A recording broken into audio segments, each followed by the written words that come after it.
Well, obviously, it was a great weekend for us to be able to go out and get 4 games against Midwestern and to take over the top spot in this conference is big. And we're getting down to the final home stretch here of the conference play, and to be sitting where we are right now and is exciting. And at the same time, it's still a little bit frustrating because the 3 losses were 1-run losses and 2 of them extra innings. We know we very easily could be sitting here right now undefeated.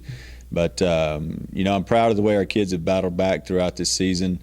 Had a little bit of a rough up and down February, and then really found the groove, started playing extremely well. And then to be able to play or to be able to sweep Texas women's and Midwestern is huge, and that my team is stepping up to the challenge when we face those top-notch teams, and that's pretty exciting because that's what's going to happen come playoff time. Well, to be honest, when we recruited Kennedy, we didn't realize what kind of hitter we were getting. We recruited her as a pitcher, and that was our sole focus. And then the more we got to learn about her, the more we were finding out that she could swing it a little bit. And then throughout the fall, she really had a productive fall for us, and it became pretty evident that she's going to have to be in the lineup. Even if she's pitching, we got to have her in the batter's box. And she had a great weekend. Just really drove the ball in the gaps and got 1 ball to fly out, and I think she hit over close to 700 for the weekend. And that's pretty exciting to have a freshman that's a powerful kid that can pitch as well as swing it the way Kennedy is. You just try to match up with what you think is going to work best with your opponent. And we're fortunate that we have 3 different types of pitchers that we have the options to try to match up. And Midwestern is a big, powerful team that they're going to try to hit the ball out of the ballpark, and power kids, sometimes that's what they want to see. Home run hitters want to see power pitching, and because they can just get up there and take a hack. But if you have a finesse type pitcher that gets the ball down in the zone, gets ground balls, and then we used our shift defense with it as well, and it was pretty much one of those deals where, hey, we're going to throw it. Where we're going to throw it. It's going to be down and in, and they hit balls hard. But we had people in the right position and made the plays for the most part all weekend. Game 3, we struggled defensively and had 6 errors, which nearly cost us. But it was one of those deals where we tried it last year with them, and we had some success with it. So we thought it was something worth going back to again. And we have speed with Amber Hill and Mai Cherie Correa there in the middles. Both basically playing shortstop, and it worked. And Mary Kate was awesome. She had a great command of the drop ball. Had good curveball spin, got it in on their hands a little bit, got some easy outs. But then at the same time, it was one of those deals where she knew, and she had confidence in the fact that we were playing the shift defense. That if she got behind the count and had to get it up where she knew it was going to hit pretty hard, at least she still kept it down around the knees where they hit it on the ground, and instead of getting it out of the ballpark. Now on Saturday, their 3-hole hitter had a day and hit the ball out of the ballpark on her a couple of times. But Mary Kate was huge, and for her to be able to go out and start 4 games and throw 3 complete games was big. But the fact that we run ruled them 3 times also helped in the fact that she didn't have to throw those extra innings as well. So 4 games started for her, 3 wins, 3 complete games. You can't ask for much better weekend out of a senior. We still got to get better defensively and more consistent.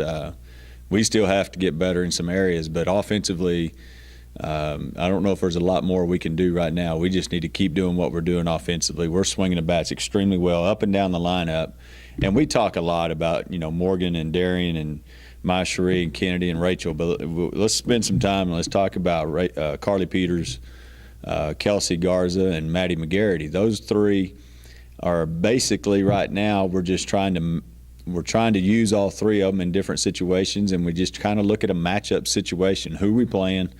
What kind of pitchers are they going to be throwing out there? What kind of defense do we think they're going to be able to play? And we just try to match up with them. You go back to the Texas women's series, we felt like having Maddie in the lineup, an extra slapper to put some speed on base was effective, and she had a great weekend. Then we go to the Cameron series, and we knew they had some power pitchers, and Kelsey Garza is the type of hitter that likes to see some velocity. So we went with her, and she had a great weekend. And then this week, Carly Peters had a great week of practice. She's probably our best defensive first baseman, and we decided to go with her, and she had a big weekend. So that's nice when you have right now 3 kids that basically you're rotating in, and you can match up with your opponent, and it's good for them, and it's frustrating for those 3 as well because they're not getting to play every weekend.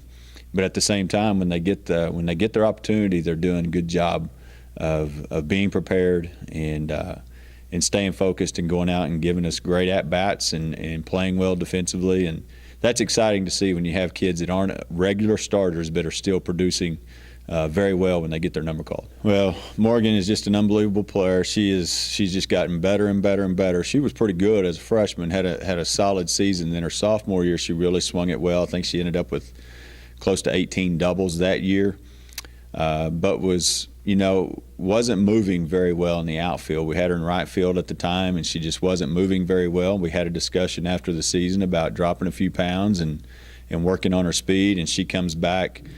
I think she lost 19 pounds over the summer, and you get the stopwatch out, and it was incredible to watch her run down the baseline compared to the year before. And she just continued to do that. She just continued to work on her body, her speed, and she's become one of the better center fielders that we've ever had here. And that's saying something when you've had Michelle Hoffmans and Candace Kubots and to name a few, to put Morgan in that category. And you got to say she's one of the better players that we've ever had. And she's having one of the best seasons right now that we've ever had an individual have. She's hitting 536 right now, I believe, at this late into the season. That's crazy. She's leading the conference in hits and average and runs scored. Set the runs scored record for a career.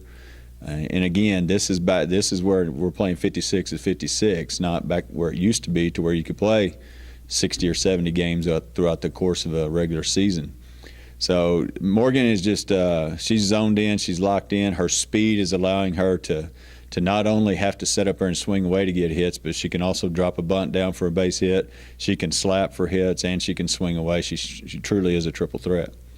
No, I didn't realize it until it was brought to my attention. But it was a great cycle. It wasn't just your normal cycle. I mean, we won the game 14-13, so we needed every one of them. But she led the game off with a bunt single. I don't even remember the double. The triple I know was big at the time, that scored a couple of runs to kind of give us the lead. And then the home run, I know they had just taken the lead 8-7. They had a lot of momentum going. And this is the bottom of the 5th, and she led off the inning with the home run to immediately tie it up and immediately kind of get us back momentum-wise. And then Kennedy ends up hitting a 3-run home run in that inning as well. We score 4 or 5 that inning and take control of the game again. So that was big. If we would have had a 3-up, 3-down inning there, you're not real sure what would have happened. But the fact that Morgan stepped up there immediately, I think she got to about a 2-2 count and then got a pitch to turn on and hit it out of the ballpark, and immediately get momentum back on our side was big. Well, that's kind of been our weak spot this year is taking a couple of teams. I'm not going to say for granted, but not quite having quite the same intensity and focus that we need. And Coach, our coaching staff's already talked about it, that we're nervous about this upcoming weekend because it's a team that's not playing very well right now. We've played a lot of quality opponents here lately, and now we've got one that's struggling to win games. But we're going to remind them of what happened last year. Eastern New Mexico came in here and we shut them out the first 2 games, and then they beat us in Game 3. We're going to talk to them about what happened this past weekend. Texas women's won all 4 games, but they were all close games. And I think that Eastern had the lead in 2 or 3 of those games as well. So they're playing pretty good. They're just not able to quite win games right now. And it's scary, but the fact that we're at home, hopefully that'll help. Hopefully we can have another huge crowd out to help give us that extra boost. And we're going to talk about the importance of needing to go into West Texas A&M with at least that 1-game lead, trying to win a conference championship.